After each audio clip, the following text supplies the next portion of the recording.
Back to another audio book. और मेरे ख्याल से ऑडियो बुक की स्टार्टिंग देख के तुमको अंदाज़ा हो गया होगा कि कितने धमाकेदार तरीके से अपन क्लास 12th का एक नया चैप्टर एवोल्यूशन का शुभारंभ कर चुके हैं। ठीक है, तो जिस तरीके से तुमने अभी अभी ऑडियो बुक की स्टार्टिंग देखी, मुझे लगता है कि तुम्हें स्टार्टिंग देख के समझ में आ गया होगा कि अपन किस लेवल तक इस एवोल्यूशन के बारे में पढ़ने वाले हैं और इस चैप्टर में कितना मज़ा आने वाला है। तो इवोल्यूशन होता क्या है? अब जैसे कि तुमने देखा, पहले अर्थ दिखी, फिर कुछ कीटाणु दिखे, फिर उन कीटाणु से मच्छी बनी, मच्छी के अंदर और बड़ी मच्छी बनी, फिर उनमें से कुछ मछलियाँ बाहर आ गई, फिर जो मछलियाँ बाहर आई वो मैमल्स में डेवलप हो गई, मैमल से फिर डायनासोर से फिर टाइम में पीछे गए तो फिर इंसान, है ना। तो यानी कि एवोल्यूशन का अगर सीधा साधा मतलब बताएं तो पूरे मतलब बहुत ज़्यादा टाइम के बाद होने वाले चेंजेस को एवोल्यूशन कहते हैं, जो कि सिंपल से कॉम्प्लेक्स की तरफ होते हैं। यानी कि जो सिंपल फॉर्मेशन होता है किसी बॉडी के ऑर्गेनाइजेशन का, उससे होते हुए ये कॉम्प्लेक्स फॉर्म तक पहुंचते हैं।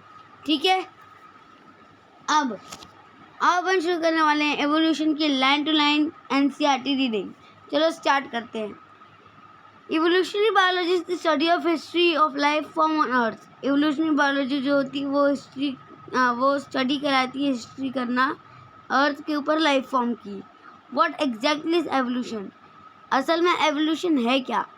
To understand the change in flora and fauna that have occurred over millions of years on earth, we must have an understanding of context of origin of life, that evolution of earth, of star, and indeed of the universe itself. What follows is the longest of all the constructed and conjectured stories. This is the story of origin of life and evolution forms or biodiversity on planet earth in the context of evolution of earth and against the background of evolution of universe itself. यानी कि evolution कैसे हुआ, कब हुआ, कहाँ हुआ, कितने organisms बने, कैसे बने, एवोल्यूशन ऑफ अर्थ कैसे हुआ, स्टार कैसे बना, यूनिवर्स कैसे बना, एवोल्यूशन में लाइफ कैसे आई, लाइफ के बाद जो है इस पूरी यूनिवर्स का बैकग्राउंड क्या है, ये सब इस चैप्टर में एकदम तरीके से डिस्कस करने वाले हैं। अब बात करते हैं 7.1 ओरिजिन ऑफ लाइफ की। ठीक है, अगर ओरिजिन ऑफ लाइफ की बात करें तो सबसे पहले अपन बात करते हैं कि यूनिवर्स कब बना। उसके बाद अपन बात करने वाले हैं कि यूनिवर्स के बाद अर्थ कब बनी, अर्थ के बाद लाइफ कब आई, और लाइफ बनने के बाद पहली सेल कैसे बनी। ठीक है, तो origin and evolution of life या ओरिजिन ऑफ लाइफ जो एनसीईआरटी की हेडिंग है उसको पहले पढ़ लेते हैं। ठीक है, फिर मैं अच्छे से समझाऊंगा। When we look at the star on a clear night sky, we are in a way looking back in time. जब हम आसमान में सितारों को देखते तो उनको देख के ऐसा लगता है कि हम समय में पीछे देख रहे हैं। Stellar distance are measured in light years.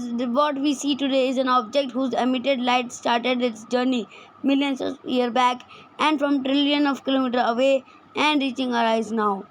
जो हम स्टार देख रहे हैं वो कई हज़ारों लाखों मिलियन ट्रिलियन ईयर सालों पहले बना होगा, बहुत बड़ी डिस्टेंस से, यानी ट्रिलियंस ऑफ किलोमीटर की डिस्टेंस से उसकी लाइट हमारे आँखों में पड़ रही होगी, और वो स्टार अपने ओरिजिन की कहानी खुद बता रहा होगा।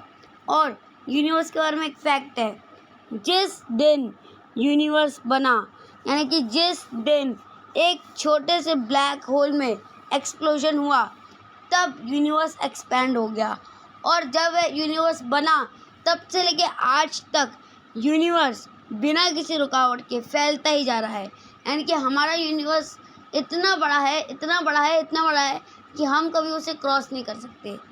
हो सकता है हम उसकी ब्रेथ के अकॉर्डिंग उसको क्रॉस कर पाए, लेकिन लेंथ के अकॉर्डिंग क्रॉस नहीं कर सकते, क्योंकि यूनिवर्स जो है वो भयंकर तरीके से एक्सपैंड होता जा रहा है।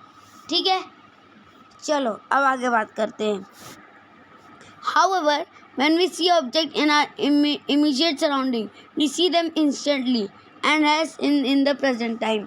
हालांकि जब हम ऑब्जेक्ट्स को अपने आसपास इस समय इंस्टेंटली देखते हैं तो हमें ऐसा लगता है कि ये ऑब्जेक्ट्स तो हमारे सामने ही बने हैं या ये पहले से बने हुए हैं, लेकिन ऐसा नहीं है। हर चीज़ का डेवलपमेंट, हर चीज़ का फॉर्मेशन, हर चीज़ का विकास बहुत सालों की मेहनत के बाद आज इस मुकाम पे पहुंचा है। ठीक है, आगे बढ़ते हैं। Okay, therefore when we see star we apparently are peeping into the past। जब हम स्टार को देखते हैं हम एक्चुअली अपने पिछले वक्त में झांक के देखते हैं। The origin of life is considered a unique event in the history of universe। जीवन की उत्पत्ति यूनिवर्स की हिस्ट्री की सबसे अच्छी कहानी है। यूनिवर्स इज़ वास्ट, यूनिवर्स बहुत बड़ा है, इतना बड़ा है कि उसके लिए वास्ट शब्द यूज़ करना भी बहुत छोटा है। Relatively speaking earth itself is almost only a speck. और अगर अर्थ की बात करें तो पूरे अर्थ कैसी है यूनिवर्स में, मतलब कि एक पूरे अर्थ में रेगिस्तान के एक रेत के दाने जितनी है अपनी अर्थ को मान लो वो यूनिवर्स है, और अर्थ के अंदर जो रेगिस्तान है उस रेगिस्तान की रेत का एक दाने जितनी है अर्थ, यानी कि यूनिवर्स इतना बड़ा है कि उसके सामने अपने अर्थ की वैल्यू कुछ भी नहीं है। लेकिन हमारे लिए अर्थ की वैल्यू बहुत मायने रखती है, क्योंकि अर्थ जो है उसी पे लाइफ का एग्जिस्टेंस अब तक पाया गया है। मार्स पे नो डाउट हमारे कई स्पेसशिप्स लैंड कर चुके हैं, हम रिसर्च भी स्टार्ट कर चुके हैं। उम्मीद है हमें जल्दी आशा की किरण मिलेगी। आगे बात करते हैं। The universe is very old, almost 20 billion year old. जो यूनिवर्स है वो 20 बिलियन ईयर ओल्ड है। Huge cluster of galaxy comprise the universe. Galaxy contains star and cloud of gas and dust. Considering the size of universe, Earth is indeed a speck. The Big Bang theory attempt to explain to us origin of universe. ठीक है, और जैसे कि सबको पता है the most famous theory the big bang theory, जिसमें क्या हुआ था, एक बहुत ही बड़ा एस्ट्रॉइड था जिसका एक छोटा सा टुकड़ा सुदूर अंतरिक्ष से अर्थ की तरफ आ रहा था। अगर वो अर्थ से नहीं टकराता तो अर्थ की दिशा कुछ और होती, लेकिन ये अर्थ के टकराने के पहले अर्थ के उपग्रह चांद के बहुत ही पास से निकल गया और अर्थ में आके इसका बहुत ही बड़ा एक्सप्लोजन हुआ। जब इसका एक्सप्लोजन हुआ बहुत सारा मेट्रिक टन मेटल अर्थ के ग्रेविटी के बाहर निकल गया।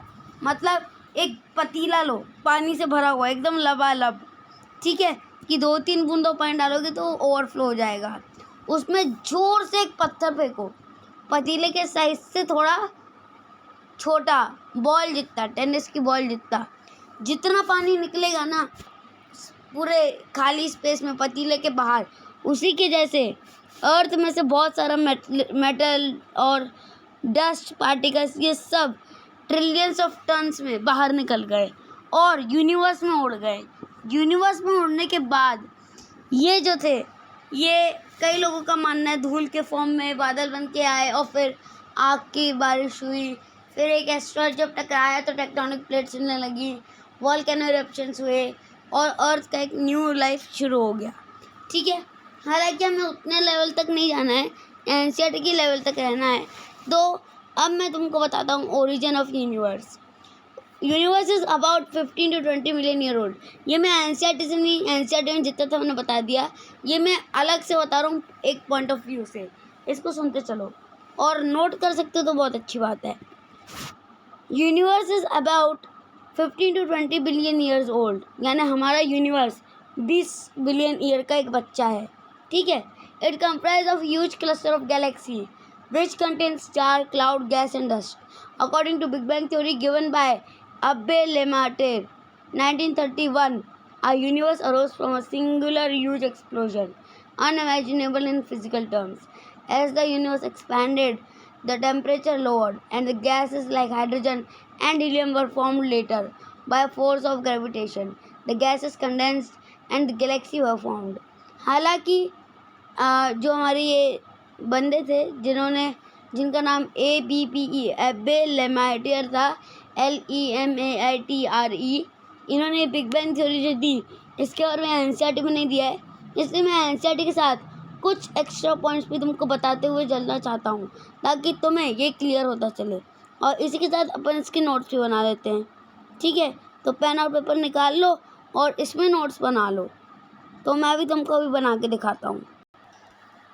चलो, तो अब अपन इसके साथ साथ नोट्स बनाते जाएंगे। सबसे पहले पॉइंट्स में बनाएंगे नोट्स, ठीक है, ताकि कोई गिच पिच ना हो। सबसे पहले बात करते हैं ओरिजिन ऑफ यूनिवर्स की। ओरिजिन ऑफ, यार टाइपिंग में मिस्टेक हो तो मैं माफ़ी चाहता हूँ, ठीक है। यूनिवर्स, तो अगर ओरिजिन ऑफ यूनिवर्स की बात करें तो अकॉर्डिंग टू एनसीईआरटी ये कितने साल पहले हुई? 20 बिलियन ईयर अगो, BYA, बिलियन ईयर अगो, ठीक है। उसके बाद दूसरा ओरिजिन ऑफ अर्थ हुआ फिर, ठीक है, एनसीईआरटी भी पढ़ते हैं। Origin of big bang theory पढ़ते हैं एनसीईआरटी में line to line. The big bang theory attempt to explain to us the origin of universe. It talk about a single huge explosion unimaginable in physical term. The universe expanded and hence the temperature came down. Hydrogen and helium formed sometime later. Gas condensed under gravitation and formed the galaxy's present day universe. In solar system of the Milky Way galaxy, Earth was supposed to have been formed 4.5 billion year ago. यानी कि दूसरे में क्या आ जाएगा हमारा? पहले universe और फिर क्या आ जाएगा? Origin of earth. Origin of earth, origin of earth कितना बोल रहे हैं according to NCERT? 4.5 billion years ago, ठीक है, 4.5 बिलियन ईयर्स अगो। उसके बाद थर्ड पॉइंट, अब ये आगे जैसे जैसे पढ़ेंगे उस हिसाब से हम पॉइंट बनाते जाएंगे। उसके बाद बात करें कि there was no atmosphere on early earth. जब अर्थ बनी तब उसके ऊपर किसी भी प्रकार का एटमॉस्फेयर प्रेजेंट नहीं था। वाटर जो था वो वेपर्स के फॉर्म में प्रेजेंट था। Water vapour, methane, carbon dioxide, amino release from molten mass cover the surface. जो धधकता हुआ लावा का गोला था, अर्थ असल में धधकता हुआ लावा का गोला था, जिसमें से पानी वेपर के फॉर्म में था, मीथेन प्रेजेंट थी, कार्बन डाइऑक्साइड प्रेजेंट थी और अमोनिया प्रेजेंट थी, ठीक है, जो मोल्टेन मास से निकल रही थी। उसके अलावा जो यूवी रेस थी वो हाइड्रोजन और ऑक्सीजन को तोड़ रही थी और हाइड्रोजन एस्केप हो जाती थी, लेकिन ऑक्सीजन अमोनिया और मीथेन के साथ मिलके वाटर बनाती थी, कार्बन डाइऑक्साइड बनाती थी और दूसरे सब्सटेंस बनाती थी। इतना क्लियर? आगे, ozone layer was formed as it cooled, the water vapour fell as rain to fill all the depressions and form ocean. Life appeared 500 million after the formation of earth. यानी कि जो life थी वो अर्थ पे 500 million year अगो बाद आई, ठीक है, यानी कि origin of life, origin of life, LIFE, ठीक है। ओरिजिन ऑफ लाइफ कब हुआ? एनसीईआरटी के हिसाब से क्या है? 500 मिलियन ईयर्स अगो, यानी कि MYA। बट अगर तुम्हें बिलियंस के टर्म में याद रखना है तो कोई बात नहीं, 2 बिलियन ईयर अगो तुम याद रख सकते हो, BYA, ठीक है, 2 बिलियन ईयर अगो, ठीक है, डन, क्लियर। हालांकि ये 2 की जगह 4 हो सकता है, 2 नहीं है तो बहुत कम रहेगा। 4 बिलियन ईयर अगो जो लाइफ थी अर्थ पे वो 4 बिलियन ईयर अगो बाद आई। 4 बिलियन ईयर अगो बाद क्या हुई? लाइफ का फॉर्मेशन हुआ अर्थ पे, ठीक है। अब आगे बात करते हैं, फिर आएगा अपना 4th पॉइंट। जैसे जैसे बढ़ते जाएंगे अपने पॉइंट्स इसमें इंक्रीज होते जाएंगे। Dead almost 4 billion years back, इसमें लिखा भी है dead life come from outer space. अब अपन बात करें, देखो इतने इसमें क्या क्लियर हो गया? ओरिजिन ऑफ यूनिवर्स कैसे हुआ, ओरिजिन ऑफ अर्थ कैसे हुआ, ओरिजिन ऑफ लाइफ, और इसी के साथ अपन ने ये देख लिया कि अर्थ कैसे बनी, ठीक है। अब अपन ये समझेंगे कि अर्थ पे लाइफ का एग्जिस्टेंस आया कैसे, यानी कि अर्थ पे जो अपन कहते हैं कि लाइफ एग्जिस्ट करती है, उसके बारे में जो थे डिफरेंट साइंटिस्ट, उनके हिसाब से अर्थ में लाइफ कैसे आई उसके बारे में पढ़ेंगे। तो ये एक अलग स्लाइड रख लो, किसकी? ओरिजिन की। यानी कि यूनिवर्स, अर्थ और लाइफ का कैसे हुआ। उसके अलावा एक और पॉइंट ऐड कर लो इसमें, वो है ओरिजिन ऑफ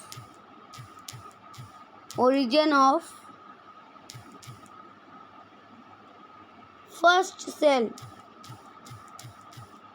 पहली सेल का ओरिजिन कब हुआ? 2 बिलियन ईयर अगो। 2 बिलियन ईयर अगो। ठीक है, इतना क्लियर है।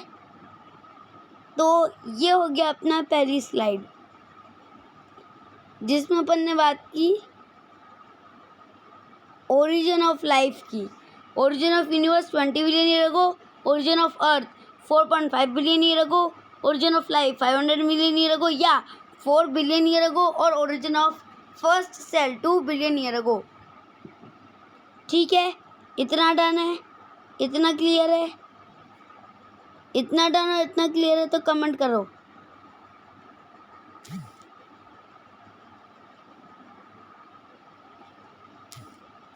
ठीक है, इसका स्क्रीनशॉट ले लो।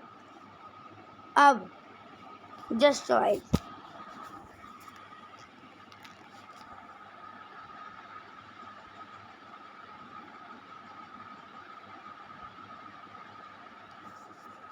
इसके हम भी 2-3 स्क्रीनशॉट्स ले लेते हैं, क्योंकि यही स्लाइड मैं आगे भी यूज़ करूँगा, जिसमें अपन साइंटिस्ट की थ्योरीज के बारे में इसी में डिस्कस करने वाले हैं। ठीक है, टेक्स्ट मैं तुमको अभी इसमें डाल देता हूँ। सेम टेक्स्ट मैंने कॉपी कर लिया है, ये आ गया।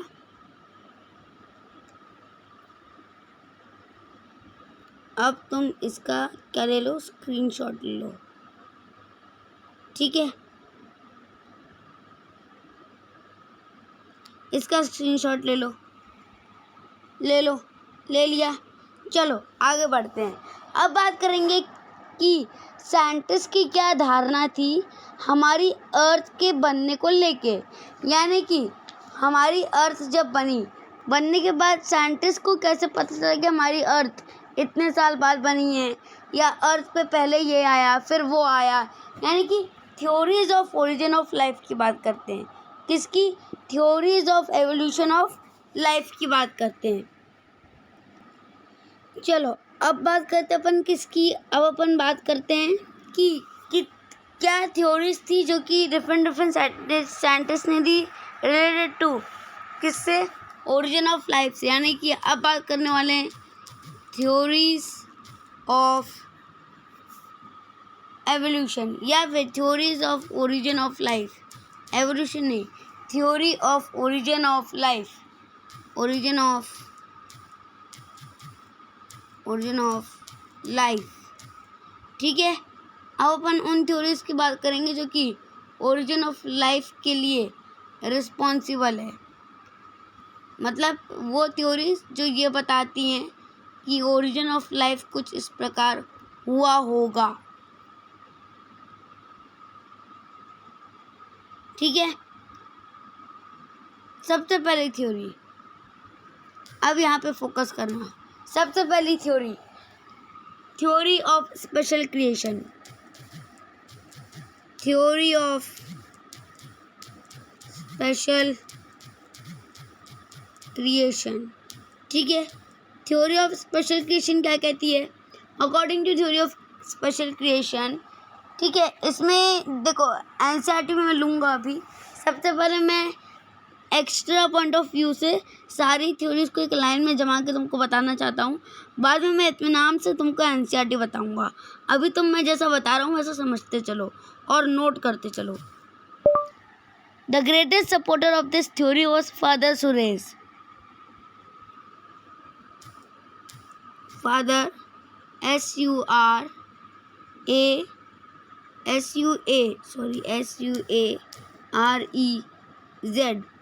सुरेश। जो सबसे बड़े सपोर्टर थे इस थ्योरी के वो थे फादर सुरेश। ठीक है, कौन थे? फादर सुरेश। उसके बाद this theory state that God has created life by divine act of creation, that the earth, light, plant and animal were all being created by the supernatural power. यानी कि जो फादर सुरेश थे उनका मानना ये था कि ये जो लाइफ है, ठीक है, दिस थ्योरी, ये स्टोरी नहीं है, ये theory,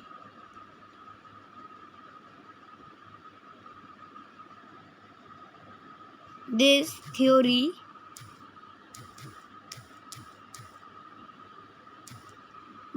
states that God has created life by divine act of creation, that earth, light, plant and animal were all being created by the supernatural power. ठीक है, यानी गॉड ने अपनी सुपरनेचुरल पावर से इस थ्योरी को, मतलब गॉड ने अपनी सुपरनेचुरल पावर से अर्थ, प्लांट, लाइफ सबको बनाया था, ये इनकी थ्योरी कहती है। उसके अलावा इस थ्योरी के 3 कोनोटेशंस थे। क्या थे? 3 कोनोटेशंस थे। अब वो कोनोटेशंस क्या थे वो जान लेते हैं। अब वो कोनोटेशंस क्या थे? This theory has 3 connotations. This theory has 3 this, वो लगता है इसमें स्पेस इतनी है, जस्ट वाइल। अब देखो, इस थ्योरी के 3 कोनोटेशंस थे। क्या? पहला, ये लिख लो, यहाँ पे लिखते नहीं बनेगा। ऑल लिविंग ऑर्गेनिज्म और species that we see today were created as such. जितने भी लिविंग ऑर्गेनिजम्स हैं और जो स्पीशीज अपन आज देखते हैं उनको एज इट इज़ बना के इस अर्थ पे रख दिया गया है। दूसरा, diversity was always same since creation and will remain same in future also. उनके हिसाब से जो डाइवर्सिटी है हमारे लिविंग सिस्टम में वो ऐसी ही थी और आगे भी ऐसी ही रहेगी। तीसरा, earth is about 4000 year old, और उनके हिसाब से अर्थ सिर्फ 4000 ईयर ओल्ड ही पुरानी है, यानी कि अर्थ को बने हुए सिर्फ 4000 साल ही हुए हैं। ठीक है, ये थी पहली थ्योरी। ये कौन सी थी? ये थी पहली थ्योरी। अब बात करते हैं सेकंड थ्योरी की। सेकंड, दूसरी थ्योरी है theory of panspermia. Panspermia, theory of panspermia. इस थ्योरी के अकॉर्डिंग क्या कहती है ये थ्योरी? अब इसको जान लेते हैं। It was given by Richter. It states that life on Earth arose from spore or panspermia, which came from outer space and developed into living form. यानी कि ये जो थ्योरी थी ये रिचटर ने दी थी, जिसके हिसाब से जो लाइफ है अर्थ पे वो आउटर स्पेस से आई है। ठीक है, किसके फॉर्म में? स्पोर्स के फॉर्म में आउटर स्पेस से आई है। Came from outer space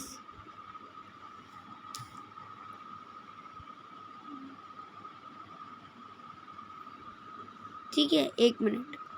अब according to Richter, theory of panspermia क्या कहती है कि जो लाइफ है वो अर्थ पे आउटर स्पेस से स्पोर्स के फॉर्म में आई है और हमारे अर्थ पे आके डेवलप हो गई है। यानी कि जैसे एक फ्लावर में जो स्पोर के हेल्प से रिप्रोडक्शन करता है, उसके स्पोर्स जहाँ गिरते हैं वो एक नया प्लांट बनता है।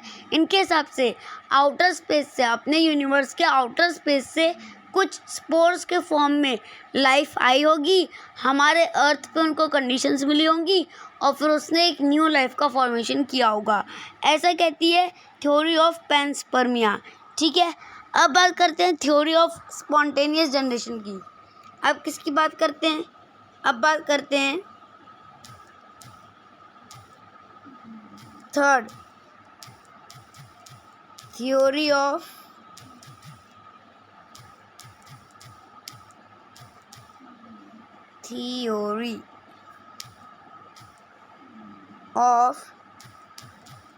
Spontaneous generation. अब ये थ्योरी ऑफ स्पॉन्टेनियस जनरेशन किसने दी थी? ये दी थी वॉन हेलमेंट ने। ठीक है, वॉन हेलमेंट ने। इसी को थ्योरी ऑफ एबायोजेनेसिस या ऑटोबायोजेनेसिस कहते हैं। It state that life originated from non living matter automatically.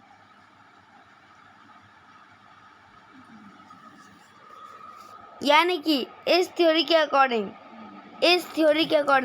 जो लाइफ थी वो नॉन लिविंग मैटर से ऑटोमेटिकली क्या हो गई थी, ओरिजिनेट हो गई थी।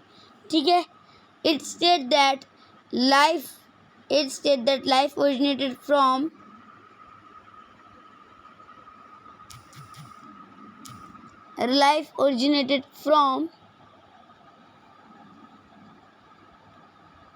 non-living matter.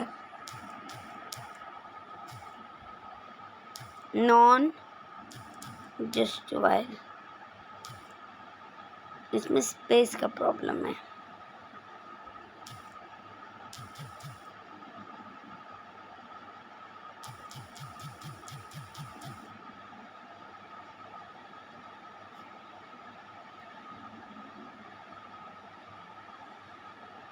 ठीक है, अब एक और डाल देते हैं टेक्स्ट। थर्ड,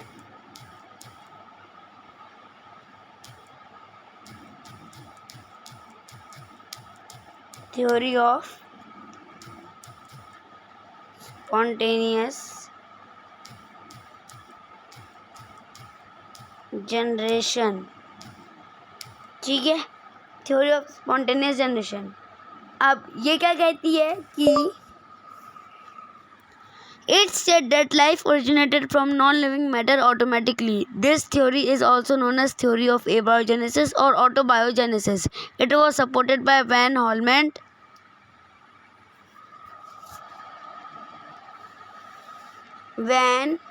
Helmont, M-O-N-T,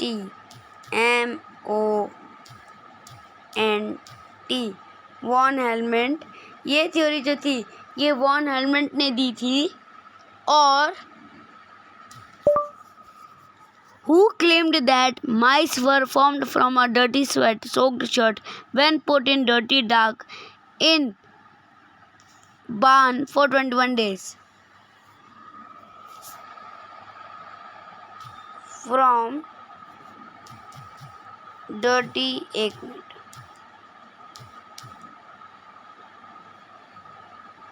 देखो ये थ्योरी क्या कहती है, इसके आगे की एक ही लाइन है, उसको तुम लिख लो और सुन लो।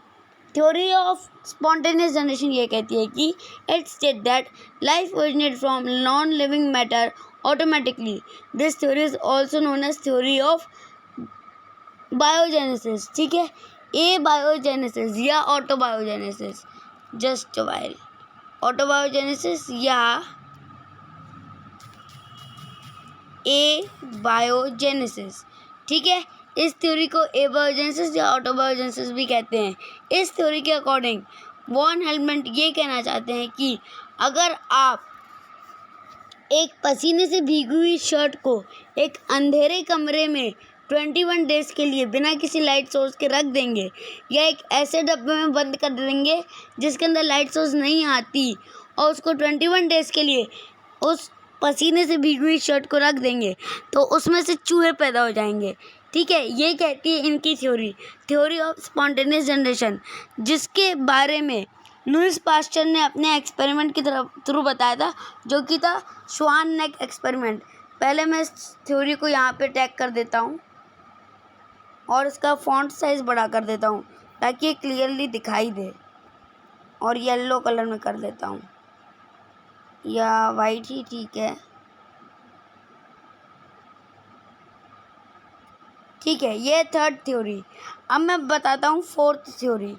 चौथी थ्योरी दी किसने, लुईस पास्चर ने, और मतलब ये थ्योरी थर्ड में ही इंक्लूडेड है, लेकिन ये उसकी कंटिन्यूटी है, और कन्फ्यूजन है इसलिए मैं इसको थर्ड दे रहा हूँ। लुईस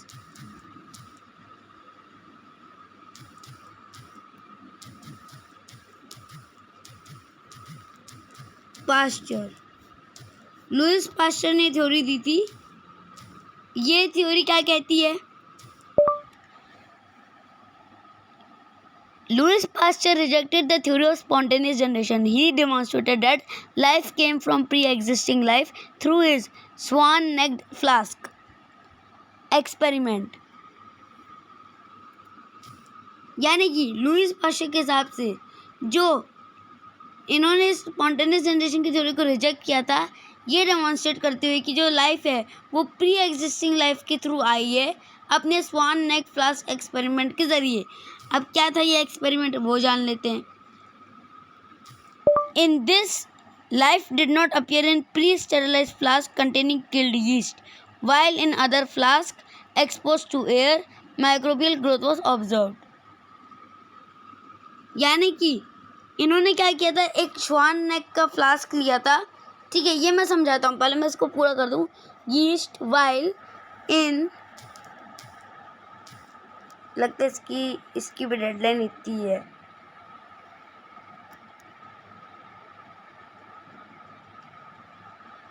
इसका फॉन्ट मैं तुमको बड़ा कर देता हूँ और इसके आगे का जो है वो मैं तुमको ओरली बता देता हूँ। वाइल के आगे तुम लोग लिख सकते हो वाइल तक, ठीक है। वाइल के बाद ये आएगा कि in another flask exposed to air microbial growth was observed. अब इन्होंने दरअसल किया क्या था, इस बात को समझो। इन्होंने क्या किया कि एक फ्लास्क लिया। किस तरीके का फ्लास्क लिया अभी बता देता हूँ। देखो मैं डूडल करके बताता हूँ, कौन से कलर से करूँ जो दिखाई दे। ये दिखाई देगा, हाँ ये दिखाई देगा, इसी से बता देता हूँ। अब देखो इन्होंने किया क्या, लुईस पास्चर ने क्या किया, इस तरीके का एक क्या लिया, एक फ्लास्क लिया।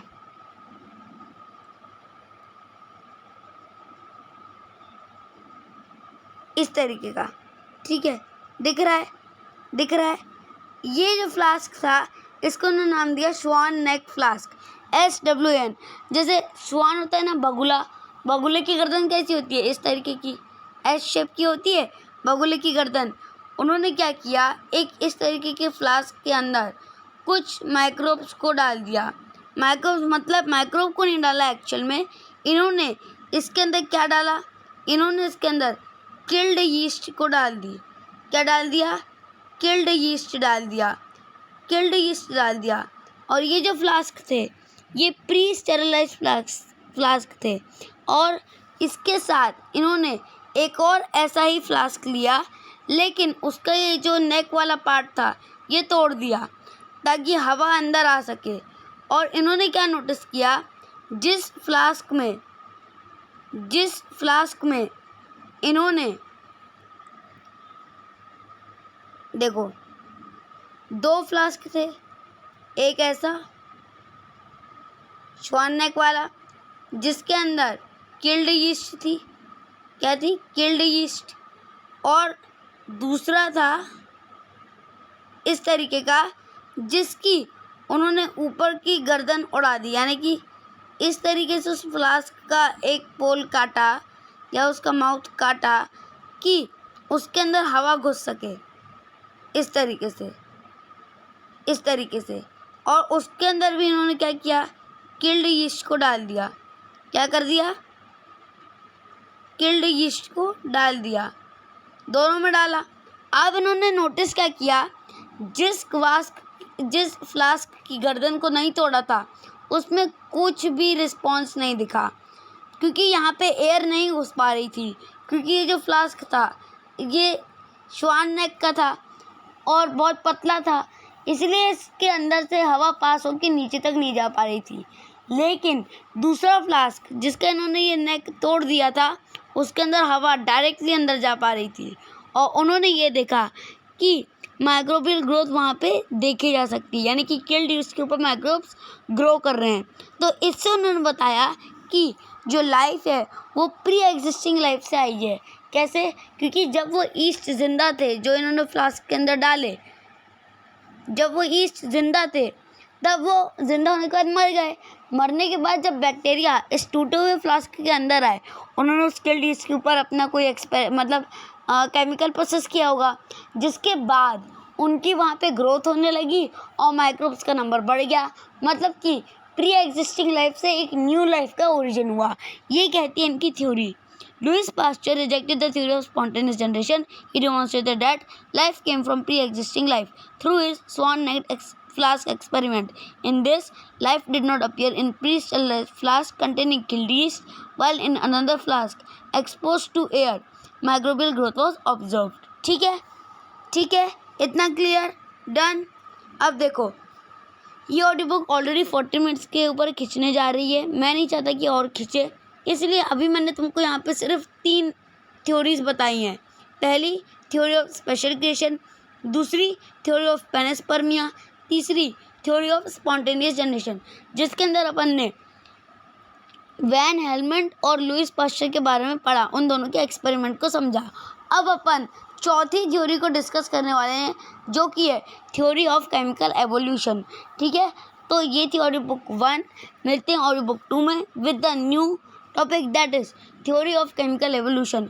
और थ्योरी ऑफ केमिकल एवोल्यूशन से ही मैं तुमको एनसीईआरटी के जो जहाँ से अपनी लुईस पास्चर की थ्योरी स्टार्ट हुई है, वहाँ से इसकी एनसीईआरटी की रीडिंग बताऊंगा। तो ये टेंशन मत लेना कि एनसीईआरटी छूट रही है। या ओपेरन ऑफ रशियन हेल्डन, जहाँ से पैरा स्टार्ट है, उसके पहले का पैरा मैं अभी रीड कर देता हूँ। This was the theory of spontaneous generation, Lewis pasture. देखो, पहले स्टार्टिंग से आते हैं, देखो। मिलियन ऑफ ईयर और 500 million year after earth was form, इतना पढ़ लिया था। आगे, did life come from outer space? Some scientists believe that it came from outside. Early Greek thinkers thought units of life called spores were transferred to different planets, including Earth. Panspermia is still a favorite idea for some astronomers. For a long time, it was also believed that life came out of decaying and rotting matter like straw, mud, etc. This was the theory of spontaneous generation. Louis Pasteur, by careful experimentation, demonstrated that life come only from pre-existing life. He showed that pre-stellar flask did not come from killed yeast, while in another flask open to air, new living organism arose from killed yeast. Spontaneous generation theory was dismissed once and for all. However, this did not answer how the first life form came on earth. इस theory को reject कर दिया गया। कौन सी? Spontaneous generation की, Lewis pasture वाली, क्योंकि वो ये नहीं बता पाए कि ये जो प्री एग्जिस्टिंग लाइफ थी, इस लाइफ का ओरिजिन कैसे हुआ। हमें ये तो पता है कि एक से दूसरे की लाइफ बनती है, यानी कि मेरे बाद मेरे पूर्वज आएंगे, मतलब मेरे बाद मेरे जो पूर्वज ही आएंगे, मेरे बाद मेरी नेक्स्ट जनरेशन आएगी। तो मेरी नेक्स्ट जनरेशन कैसे आएगी ये तो मुझे पता है, लेकिन मेरी फर्स्ट जनरेशन का ही इवोल्यूशन कैसे हुआ वो ये नहीं बता पाए, इसलिए इनकी थ्योरी को रिजेक्ट कर दिया गया। ठीक है, और इस थ्योरी को डिसमिस कर दिया गया कि अर्थ पे पहली लाइफ फॉर्म कैसे आई। लेकिन जो ओपेरन और हेल्डन की थ्योरी थी, ठीक है, थ्योरी ऑफ केमिकल एवोल्यूशन, उसने एक्सपेरिमेंटली प्रूफ किया कि लाइफ का फर्स्ट फॉर्म कैसे आया होगा। ठीक है, इतना क्लियर है, इतना कंठस्थ हो गया है। तो यार इस वीडियो को लाइक कर देना, शेयर कर देना, सब्सक्राइब कर देना।